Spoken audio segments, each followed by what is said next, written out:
Hello, everybody. We are on episode 5. This is Tiffany. Hey, everybody. It's Ariel. So we're going to be transparent because that's our thing. It's been a long day, y'all. Oh, it's still happening. I just want y'all to know it's 10:45. I have a very strong 9:30 bedtime. When I say it's strong, it's strong. I still got to round up some children. I got things to do.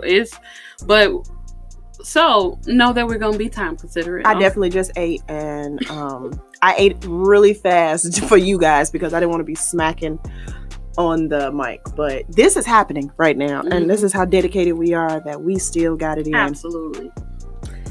So, real quick, because we were just talking about it, and I think it's important. Y'all heard our music. Did you hear my music in the beginning, y'all? Listen, I was like, hey, I got a little bounce with it. I see you. I wanted y'all to feel good when you press play. I want you to press play and be like, these are some professionals. They have found a sound effect button. Yes, we did, y'all. We growing. Don't tempt me, okay? I'm about to start adding music and chimes and stuff while we talking. We're gonna drop a bomb and I'm gonna have something in the background go boom. Wait, y'all just don't know. You know, sometimes when we say stuff that we deem important, we repeat it. One day y'all gonna hear this and it's gonna be like an echo or an explosion. Dead. Like boom. I'm gonna have some firecrackers and some crackling in the back. Y'all, listen, I got plans. Stay tuned about that. So basically, Michelle Obama. Oh wait, before we talk about that, let's talk about Diddy baby mama. Okay, so yeah, it's sad. Yeah. So Sean Diddy Combs, he has a couple kids, but he has a set of twins and he has a son with Kim, and Kim apparently passed today.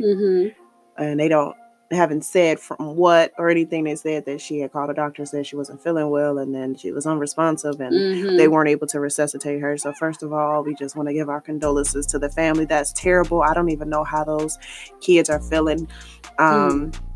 She has 3 children with Diddy, and they were like a very close-knit family. And she also has a son with Albie Shore that Diddy has always had a hand in. And so taken in as a son. Absolutely. And apparently it's rocked the whole everything because everybody in hip-hop culture is making a post or some type of condolences, and at this time there hasn't been anything to come directly from him or the kids. Nothing.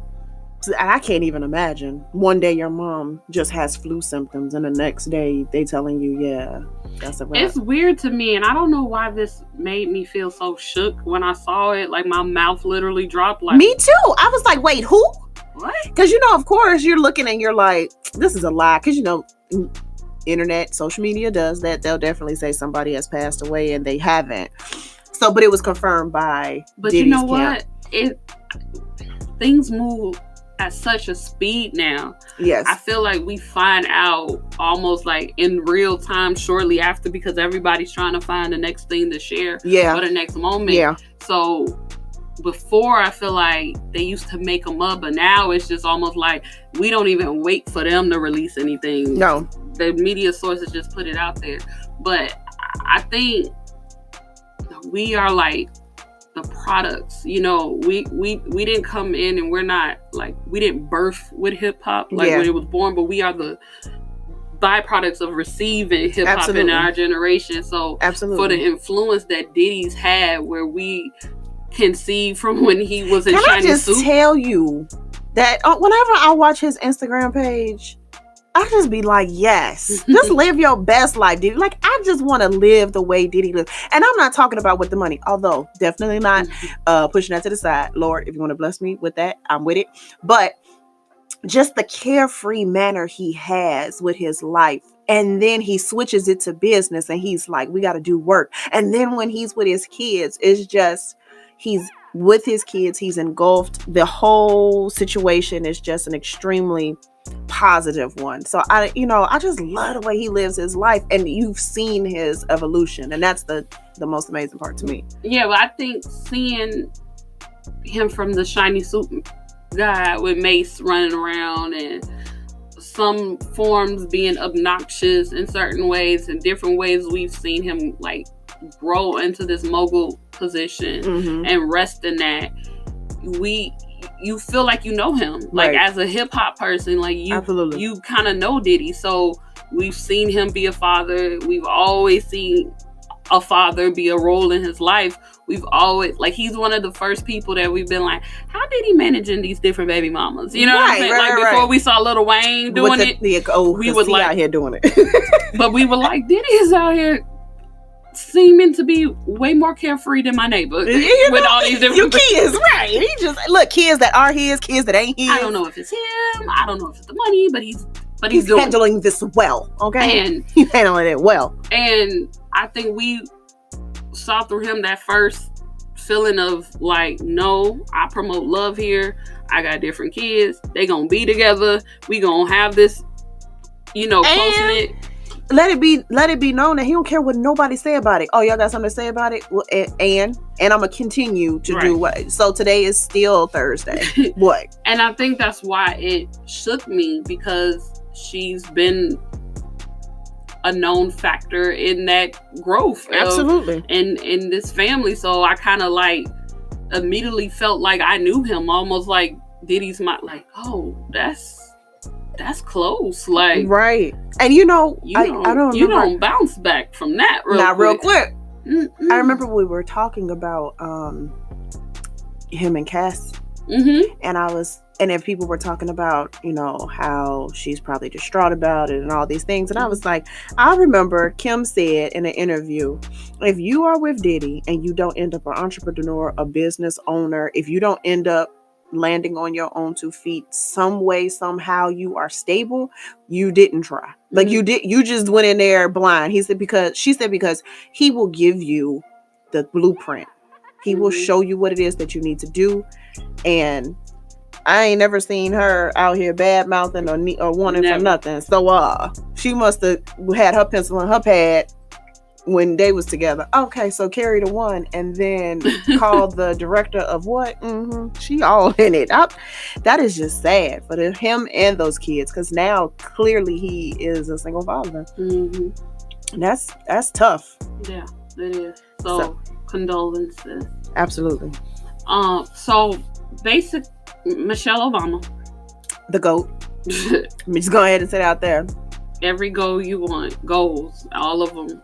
Just go ahead and put her picture on it. She has released her well-anticipated book, and it's called Becoming Michelle Obama, and we gonna read it. Listen, well, one of my friends, he already ordered it for me.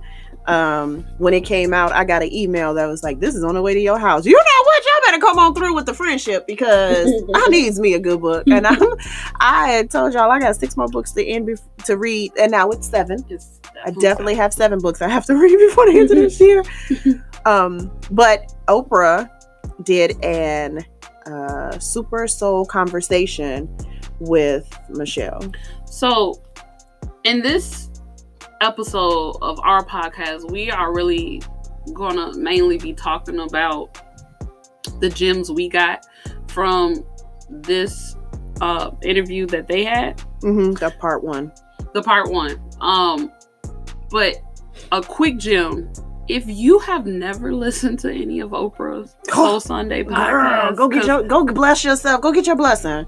I'm saying this is how I view it. If you don't, let's say podcasts aren't really your thing. I don't know, because everybody has different interests and different things, but there's such a wide range of people that these conversations are with. Like, there's somebody that she sat down with a conversation with that you admire, that you respect, that you would care what they think. And the conversations are so valuable. Just it's kind of, when I hear those, it kind of reminds me of the purpose of why, as not Oprah and these celebrities, why we even think these conversations are important to have and why we're doing this.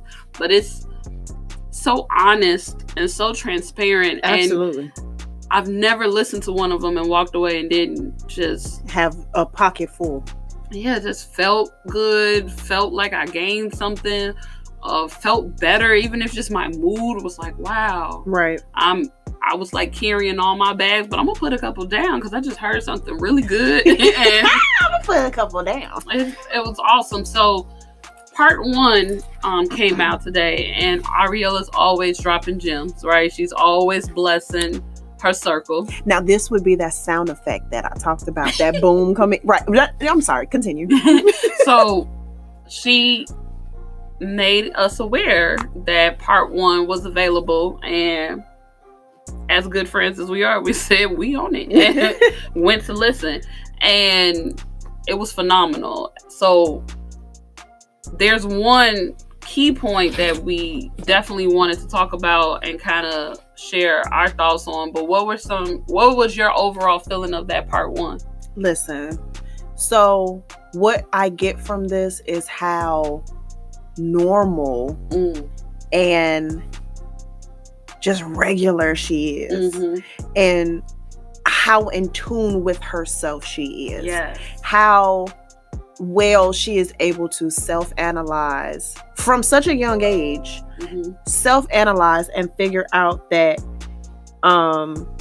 she needed to be very aware of who she was, what it is that she discovered when she figured out who she was, and then being able to dissect it and regurgitate it, because that's like different. Like you, a lot of times you'll be able to figure it out, but you can't articulate it. You can't pinpoint it or articulate it and drive it home, or even express it to somebody else to the point where they will be able to understand what it is that you are. You know how sometimes you be like, I don't know how to say it. Nope, she don't got that problem. Like she definitely can put it in lame terms so that you completely understand, and then what you get from it is she's so regular. She's just a chick from Chicago, and she's a mother, she's a wife, a lawyer, she's fierce. Like she the GOAT. Listen, I was listening to this and I say, you know what, shut up and take my money. If somebody hadn't already bought me this book, I was definitely going to buy it anyway. I think she's so well spoken, and I was listening to how relatable and how easy it was to listen to her. And I think in someone in her position that you kind of in many ways can idolize, you just don't see that level of transparency and humility and someone in her position. Absolutely. And she's kind of, a lot of people like revel in the status that they hold, and she's just kind of like, nah, I'm just Michelle. I mean, I'm that too. I'm Michelle Obama. I'm who you think I am, but then I'm Michelle. And one of the main thing, I can't even say where she said it, that I was like, I know that's right. And I think Oprah asked her, did she have any regrets of sharing it? And she was like, no, because I like me. Yes, I was about to say, she said, I like me.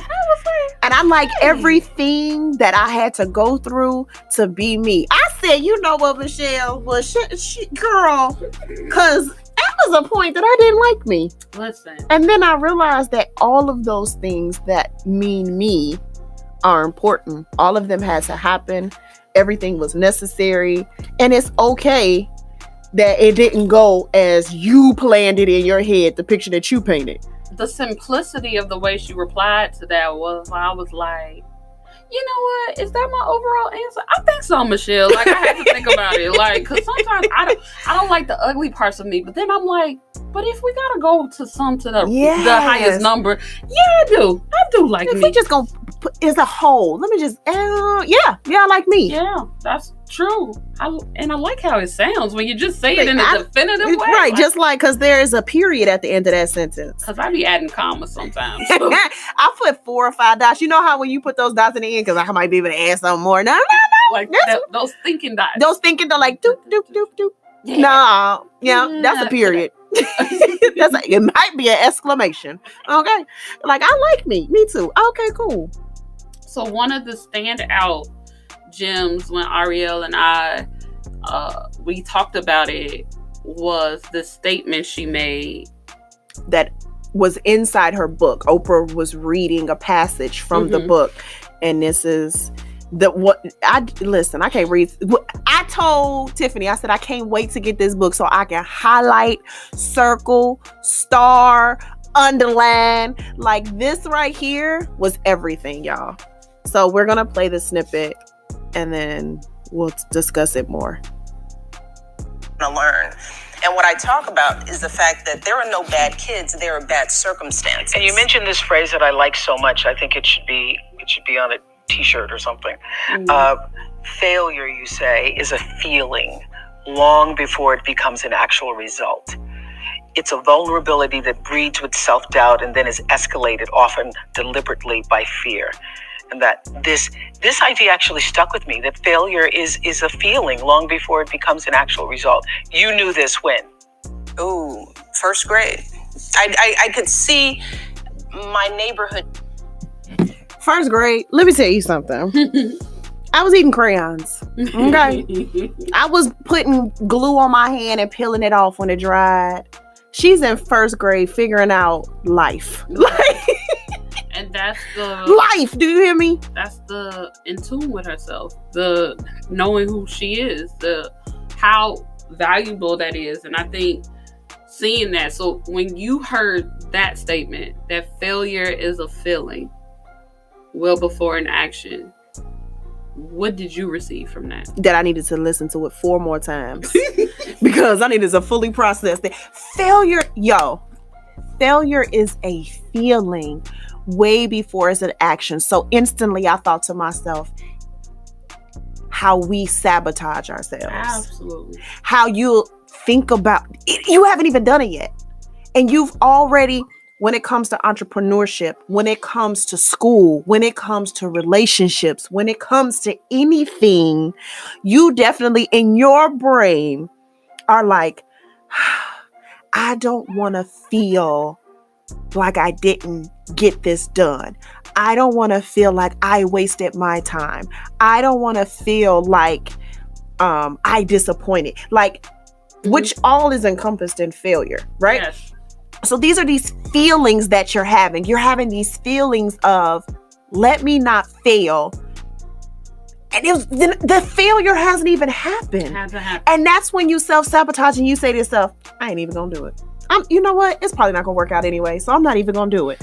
And you're looking at the glass not even half full. Like, it's a swallow in it. You just got a glass. You just looking at the glass and you haven't made the analysis because you don't even know what you want to put on. Is it gonna be orange juice? Is it water, apple juice, a little pineapple? You don't know. Right. You ain't even get that far yet. Am I gonna drink it? Am I gonna pour it out? You just start doing stuff you don't need to do, but you got the glass. Like, I got a glass, and I listen to that over and over again.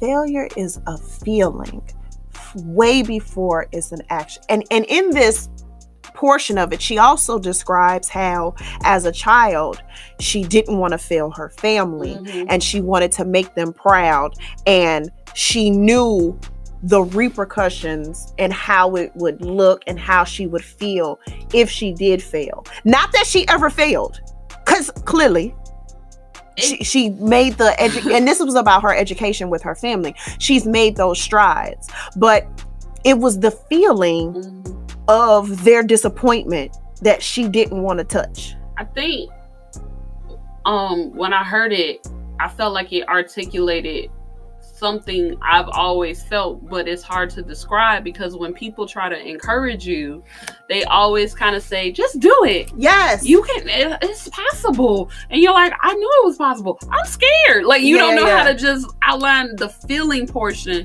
of failure. That doesn't mean you're illogical, that you don't know you can conquer, but you're struggling with that feeling and how you cope with the feeling and how do you move past that and how do you progress past that. And I think for me, I often function in a space, well, life kind of has humbled me. I can't really do that. I just kind of have to take the course where I'm at right now, but I would be optimistic And I would go through stumbles and I'd be like, okay, I can try again. Okay, I can try again. Okay, I'll come at it this way. Until I got enough. Right. And I'm like, okay, forget it. No, I'm not going to do it. Right. And from that would probably set me in a space where everything I would approach would be from the fear. Yes. So I don't want to do that. I don't want, because see, I was just trying that. I don't want to be a failure no more. So it would either result in well, forget it. I care less. I'm just not going to really try or apply myself into different things, into different methods. And that's how I communicate. That's how I apply myself in school. That's how I get this project done or whatever. It's not really, I don't really want to go through those hoops and loops. So I'm not going to do it.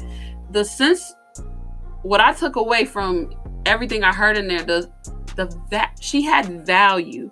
Mm-hmm. At a very young age of what these things meant to her. Not just being aware, but not being boxed in, not being labeled before she could prove herself was so of value to her that she did not want to not only let her family down, but let herself down. Absolutely. From the standard that she put on herself, that Absolutely. You're not going to tell me that I'm just this little black girl from Chicago that don't know how to read and write and can't really be nothing, because I don't buy it. And my grandfather told me that I am amazing, so whatever. I'm not listening. And every time I encounter something that says otherwise, I'm not going. We got to come at this another way. That spoke volumes to me, because I was like, that's it. When I heard it, I was like, yeah, that's it. That's a component to me that's never talked about failure, because failure is always associated with an action. Correct. I got a bad grade. Absolutely. This didn't happen. I was trying to close on this house. It didn't go through. Like, failure is always what happened. When I was going through class to get my real estate broker license, I had an ex say to me, just take the test. Mm-hmm. And I'm like, I am going to take the test, but I want to prepare myself. And he's like, okay, well, how many times you get to take the test? I'm like, 3. And he was like, so you have 2 chances to fail, because on the third one that's a wrap. So technically you got 2 chances to fail. And I'm like, yes. And he's like, so take it, see what the test is like, then study for it. Just go take the test. Right. Now, I understood what he was trying to do. Right. He didn't understand where I was at with it. Mm-hmm. And at that point, I was in the stage of this feeling. Mm-hmm. This feeling of failing it the first time. And just not wanting to. I don't want to fail. I want to take the test and pass. Mm-hmm. So why can't I prepare myself for it? Okay, but if you do fail, it's not the end of the world. But if I pass, it's not the end of the world either. You're right. So why can't I reach for that? Right. But it wasn't because I had failed already and I was nervous. Mm-hmm. It was the feeling. Mm-hmm. The feeling of failing. The feeling of looking at that screen when I took the test and it was like, nah. Mm-hmm. Try again, boo. Right. I was like, I don't want to look at the score. And then it's like, schedule another appointment because you didn't pass. And for me, when I speak of the space I was in last year and crawling out of that, when I began to crawl out of it, one thing that instantly came back to me that's normal to me is how to use my creativity and how to, like, my entrepreneurial goals are a big part of who I am. Right. So it was like, okay, you can't shelf these. You got to get back to that. And a big part of my journey with my ex was the sacrifice I felt like I gave to kind of devote my energy more so in the life we were about to have together than some of the goals I had individually set up for myself. It's not that he asked me, it's just that I approached it in a way that I thought that was what I needed to do to prioritize my relationship. So I had planned to move, I had this all, so it all went. And then I guess coming out of that, grieving things not going the way it did, I kind of had tossed all of that to the side too. And my now boyfriend said, I started talking about things I wanted to do. And as we began to go through conflict, he brought it back up to me to say, like, well, you didn't do any of those things you were saying you were going to do. Like, right. you had this idea and this idea. And to him, as he said it back to me, I heard the simplicity in his thoughts. Delivery. Yeah, right. like, not, I don't think intentionally insensitive, but right, it was just do it then. Yeah, his approach was like, hey, I'm supporting you. And you're like, it's not as that easy as you think it is. Exactly. So, because of my feelings. Exactly. And what I've learned through a lot of reading and a lot of listening to podcasts and watching videos and all types of that, what I've learned is that feelings are very fickle and they very flighty. Because one minute you're going to be feeling like you can't do anything, and then the next minute you're going to feel like you can do everything. So you can't make decisions off of feelings. But at that moment when I'm feeling failure or the possibility of failure, yeah, you can't tell me that. No, I'm not trying to hear it.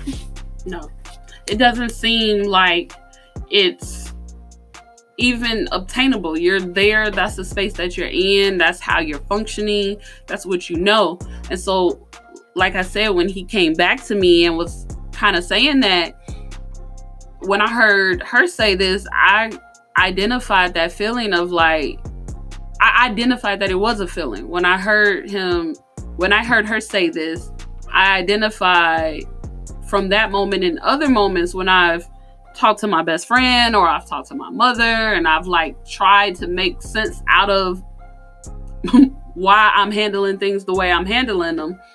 That was the feeling, not the logic of it, not that I couldn't have made a plan, not that I can't approach it a different way, but for where I was, I just didn't want to fail because it mattered that much to me. Absolutely. It meant that much to me that I wanted to get it right. And for where I was at that time, I'm crawling out a hole. I'm not crawling out this hole to fail. Right. I got this idea. I'm not trying to do what I did. That's exactly I'm how not chancing this. I want to get it right. So at that time, I wanted to do the podcast. At that time, I wanted to start my blog. At that time, I had a whole new business idea. And Tammy's like he would come to me, just start the podcast. Like, he would try to record stuff with us. It's our conversation. I'd be like, that's great. I'm not ready. Oh, that's cute. No, thank you. Thank you for that. But no, because I'm terrified of what that could look like on the other side when I've done not an ounce of anything right to test out this theory. I just feel it. Right. And it's crippling. Debilitating, crippling. It's a thief. It steals your ability to believe in yourself. And the fact that she was able to articulate that, and as soon as she said it, I was like, that's it. That's what it is. It's right there. Because I've never seen the failure. I didn't see the failure. I just knew what it would feel like. Sometimes I talked to one of my friends and she said that she had a dream one night of her grandmother dying. And she was very close to her grandmother. And she said she felt like it was so real that she actually grieved her grandmother's death, right? Wow. That she was crying the whole day. She was, that ugly cry with the snot and heavy breathing, and you feel like you're having a panic attack and something's heavy on your chest. She grieved her grandmother's death, right? And it was just a feeling. It wasn't the real thing. Right. She felt that the dream was real. She felt in the dream what it would feel like if her grandmother passed. Her grandmother was definitely alive when she woke up. But that's how powerful feelings are. That you could grieve a person's whole death and they definitely at home. Right. So in that aspect, that's when I realized how powerful they were with the decisions that you make and the decisions you don't make. Like, you choose not to make any choice because of the idea. Yes. And it's like, that's important. Yeah. It definitely affects the decisions you don't make. Absolutely. And those mold everything. And people try to act like, well, I didn't do that. But what if you did? Because we don't know. Want to know why? Because you didn't. So we just sitting here looking at each other now. But we might not be sitting here looking at each other. There's somebody right now that decided to not make a decision, and then 3 months later they saw a person who chose to make that decision, and they out there living their best life. You ever see those people like Hulk Hogan was given the idea of the George Foreman grill first. Oh wow.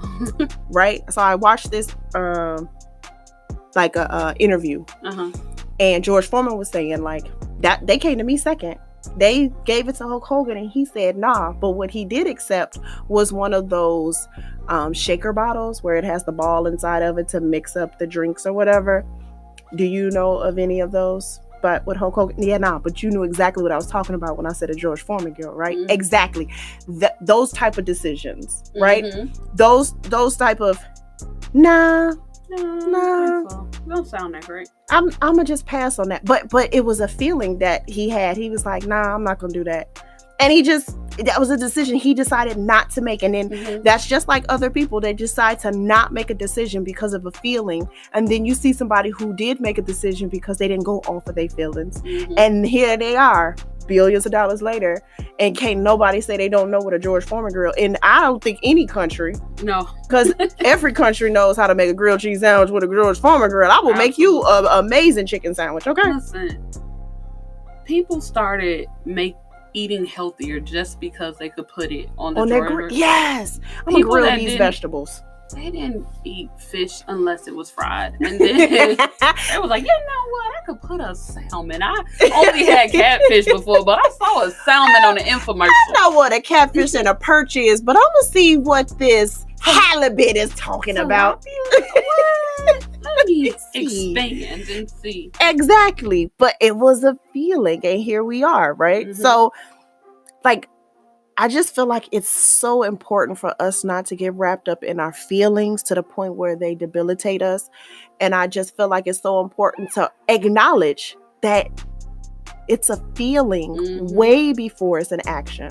Absolutely. So our takeaway, normally, after we talk, because we've shared our thoughts and our experiences about something, and this time because we're kind of just reflecting on what she shared, the main takeaway we feel is that it's important to acknowledge that that's a feeling. Yeah, absolutely. And sometimes because you don't really know the control is taking over you, over you, and your decisions, and your lack of moving forward just because of the feeling. That fear you could be disappointed, that you could be a disappointment to yourself or somebody else for that matter. It would plant you where you're standing like concrete. You'd be your feet will not move because of that, just because of that feeling, and ain't nothing happened yet. Right. It might not even happen. You have no idea, but you're all like, nah.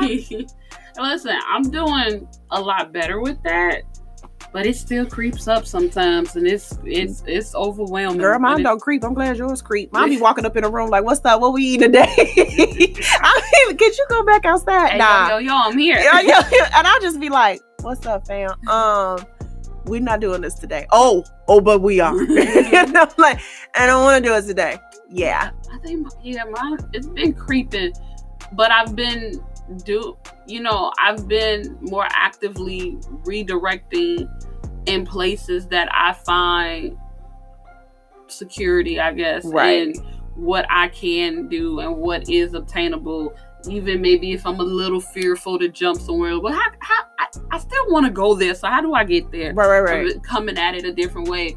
But before, and especially if you're dealing with other factors, I think that's so important. Like, all of us are facing things we're terrified to fail at because we care and don't really know how to skip over that step and don't really know how to work through that and push through that.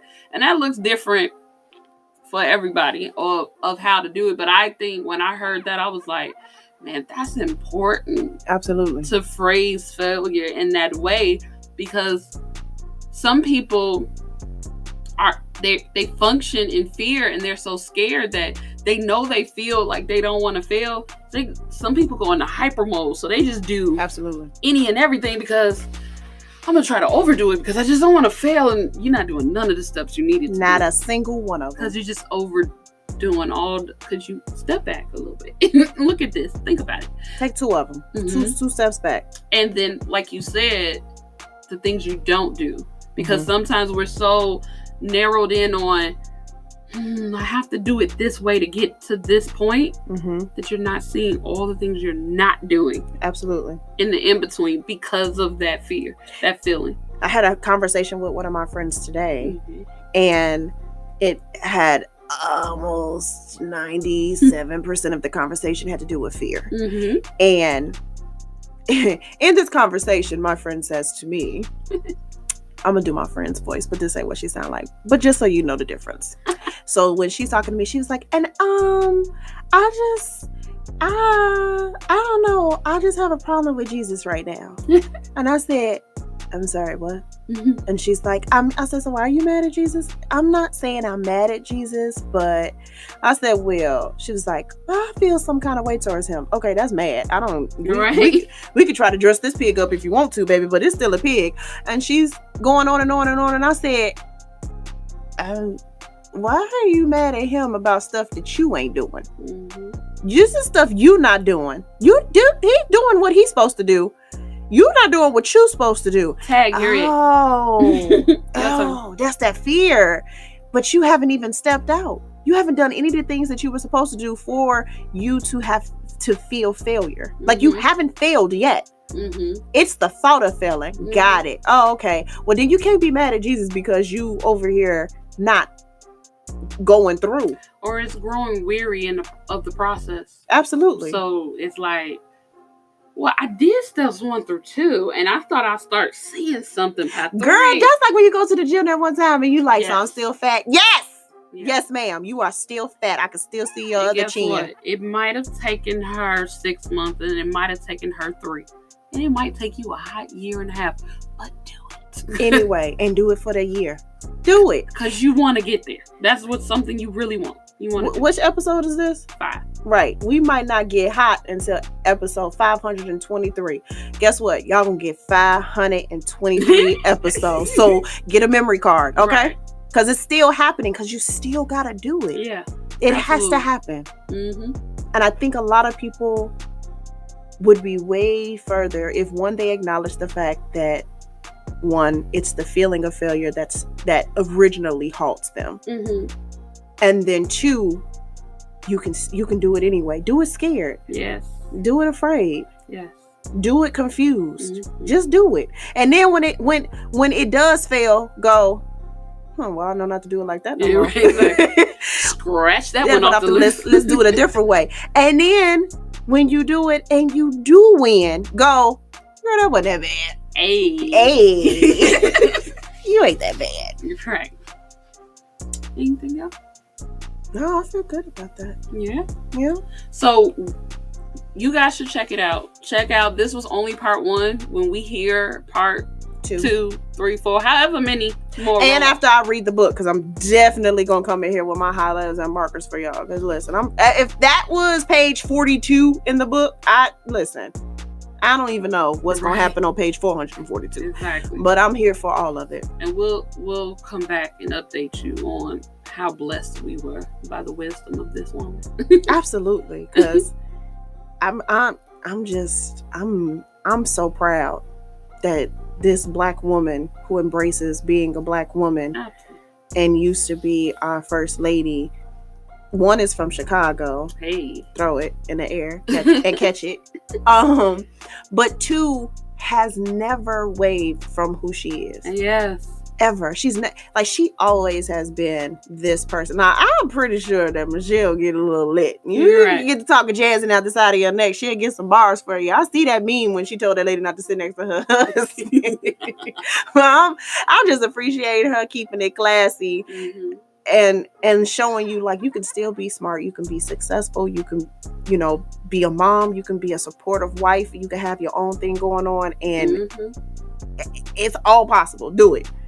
by staying in tune and knowing who you are. Absolutely. Well, I ain't figured out at 1 though. I feel like she cheated. Yes. I mean, not 1 in first grade. How you in first grade and then figured out the key of life? I'm late, but we getting there. Listen, you and me both. I'm walking. She over here running. I know. I done almost busted a sweat, but I'm coming, y'all. I'm coming. I'm in a good power job. Right? slow like trot. Like the elderly in the mall. I'm moving. Come check out my gym shoes. Listen, I got them like thick white ones on that look like, whatever. Y'all know them. You know what I'm talking about. All right, y'all. It was good. Go get the book. Listen to the podcast. And guys, have a good one. We'll be back with some more gems. Bye.